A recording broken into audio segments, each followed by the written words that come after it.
بیایید یک بار برای همیشه به این سوال جواب بدیم: با چه مدرکی میشه توی حیطه زخم فعالیت کرد؟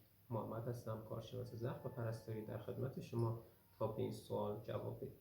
تنها مدرکی که به ما اجازه میده توی حیطه زخم فعالیت کنیم مدرکیه که معاونت درمان اون رو تایید میکنه، مثل پزشکی، پرستاری، اتاق عمل، هوشبری، مامایی، فوریت و حتی بهداشت و تغذیه. اما مدارکی که امروزه به عنوان مدرک معتبر ازشون توی تبلیغات گفته میشه چه کارایی دارن؟ در واقع توی هیچ مرجع قانونی ارزشی ندارن و تنها به عنوان یک سرتیفیکیت و یک رزومه کاری میتونیم ازشون استفاده کنیم.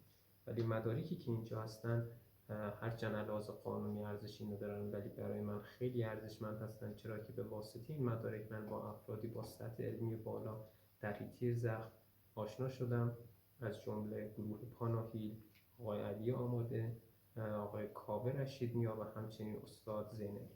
با تشکر.